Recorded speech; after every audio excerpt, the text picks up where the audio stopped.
tell us a little more about how you see this concept. Because I presume there's a large abstraction to this, the idea. So tell us a little more about where we are looking to go. And then the next part of conversation, we talk happily go about building this I want. Uh, with so much happening in the space of diversity and multicultural, we live in the city with so many nationalities, and it's not a melting pot, it's only a silent pot. All coming together. So if you could just put all of your art in this for objects in one itself. Well, the first thought that came to my mind about listening to you was values. Are values held in common? Is the language consistent and is the expression consistent across the organization, whatever it is? Obviously, at one level, there's a very basic value in a for-profit enterprise which is hit the top line, hit the bottom line. I'm not talking about that. I'm talking more about values around the treatment of people, be they customers, be they employees, or be they other stakeholders through the organization.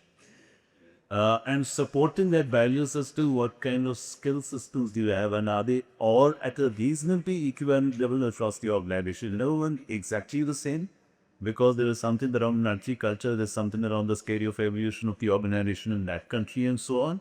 But are they reasonably consistent, or is there a desire to make them be consistent? So when the line cut of the leader focuses around these two aspects in an early part of a conversation, then I'd probably say that this organization is on the way or it's down the path of this is something that I appealed to for, and it's the kind of organization that for me identifies what they're talking about. If I see resonance in that, then I would be, I'd propose to more. Those were the first 2 came to mind as I was specifically. So maybe really attempt to ask the specific question that you asked around what is it that young people should be thinking about or looking for. So if you look at globalization of workforce, right, over the last maybe 20, 25 years, 30 years, a large part of that, if you recall, initially actually started from cost arbitrage. Can I look at bright young people from economies where costs are low, put them on site or on shore at jobs to do jobs where otherwise local costs are very high, and that's how they are a cost arbitrage. Now, it worked for a while because it contributed to bottom line. That model is no longer going to work. So therefore, labor or cost arbitrage is behind this. What matters therefore is value arbitrage. So what is value arbitrage is? For young people, life is nothing but a series of experiences. We just log on to someone's Instagram profile and leave for them. So my submission would be like you have to be a truly global citizen in that sense. You have to embrace every local experience and add it on to what is it that you fundamentally already have here for. So I think your example of the salad is fantastic. So imagine there is a basic salad that you're born with, right? Now, if you have an opportunity to add peppers, right? You may not like the taste of peppers, which means it may not, this will cost you experience to you. But if you add that pepper, next time you will know that I should reduce the quantity. But you will know that only when you experience the pepper and realize you're not good to it. So if life is a series of experiences, what you got to invest in is learning. The second is that you got to invest in this contribution. So whenever young people come to interviews and say, I would like to learn, bear in mind, organizations don't pay you to learn. They also pay you to contribute. So every experience should teach you something. It should allow you to give back. The other is what global experiences really are about is about understanding culture. And that's why I think, like to say, this contains a fantastic example. You don't have to go very far to meet the different cultures, different nationalities, different ways of life, different thinking that happens. And look, from a diversity perspective, we've always been naturally brought up very often to stay with people who are similar. So someone speaks a particular language, we tend to affiliate. Someone has a particular culinary preference, we tend to affiliate. Diversity is about getting out of that zone to be able to do something very different. So unless I could use an example again, right? In United States of America, bison is an animal. In Australia, you wash your face in because it's a washed bison, right? In the US, it's an animal. So simple things around experiences of culture is what a global Botho story is about. Because if you were to think about it, the exposure that you get in terms of the way a subject gets taught from a technology perspective or from a subject domain perspective, it's not going to be dramatically different in different parts of the world. Right? Why is it that people first said that Ivy League institutes? What is it that Ivy League institutes give that's Kamala is saying? It is tasteless learning. Okay? So I mean, I give back and I'll take a 30-second detour if you don't mind now. So I always say I'm a proud alumni of SITM, right, from the Symbiosis family. And what I learned there in 2 years was the value of diversity of experiences, right? When we meet people who are different than no one, who are from different parts of the country, who eat different food, speak different languages. That's when you love the most. So any experience that allows you to do that, and like I said, I passed on a long time ago. I'm not going to give the ear because then some people at the back will start repeating or diets or something like that. But the fact is that those 2 years were seminal because they taught me to recognize that there are things that are different than what your value really are. So if you have to be part of a local workforce, you have to embrace your discomfort. You have to get out of your zone of comfort. And contrary what a lot of belief is, failure is tolerable. Because no failure, ends your world, just as no success makes it happen. So the simple thing is, now for some film stars, then we can band up, on our recognition. And I'm sure Mr. Khan will testify to that. You're only as big as your last Friday.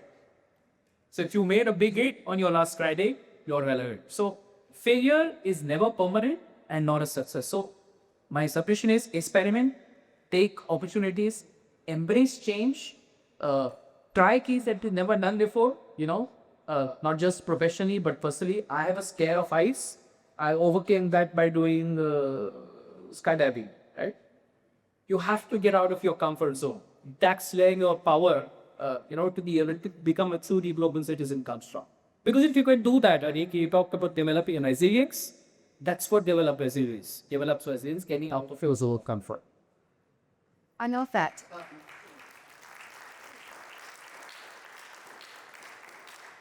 So that really resonated, I think, with a lot of us. So let's pull that thread a little more.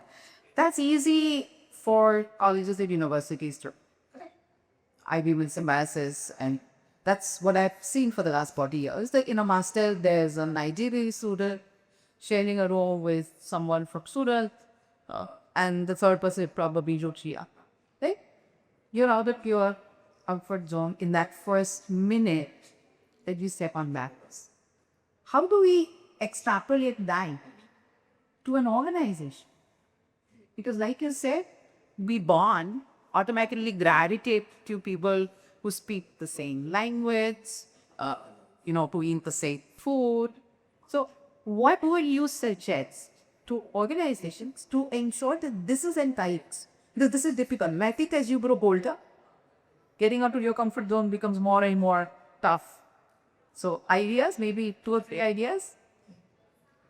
It's to me, it's diversity and heterogeneity works best when you have an overarching culture. That sounds contradictory because it's singular to that extent. But the best organization on DEI have a very strong overarching set of values and culture, and that helps facilitate the existence of diversity.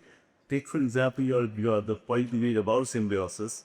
Why does it work? Because you worked when you're thinking you've got achieved something in those 2 years, and all of us are seeking to achieve the same. That's what gets transplanted into an organization, and as leadership doesn't recognize that, then you have what we call a salad bowl. You can chop up vegetables and put them in a bowl. It does not. But in the right conditions of heat and temperature and time, you get something less accurate. So let me be like provocative what I am. Please. Yeah. The simple premise is if you do what you always done, you get what you always got. Right? As what Einstein said is what is the effectual insanity? It is doing the same thing time and again expecting a different result. So organizations will always be in their tougher zone. As young people who will form part of a significant part of the workforce in years to come, it is no opportunity to challenge the status quo, right? And my view is that you don't give young people enough credit for what they have. So think of it this way: in the last 25 years, young people, a lot of who are sitting on the bike, right? You see a 9/11, you see COVID, you see the financial crisis in 2008, you see dictatorial regimes the world collapse, you see swine flu, you see multiple sects of economic downest, you see relationships fall. So you are far more resilient than sometimes organizations or people such as us give you credit for. So has the belief that what you're doing is the right thing. Challenge the status quo, right? You've been brought up at a time to stand up and talk. The last thing you need to do is shut up and sit down, right? Organizations won't change. Organizations will change only when only two things happen, right? If customers starts demanding something different, which means it challenges their business model, or employees start wanting to do something different because it challenges their human capital. Now, customer demands will keep changing. I can be said it does. But if human capital asks that question around, say, so, this whole battle that's on right now about work from home versus remote working versus whatever. Now, this battle is ongoing because the belief is, I don't need a social setup to work, is what most people are saying. Organizations are saying that's what drives collaboration to a picture, etc. The answer is always lies somewhere in between.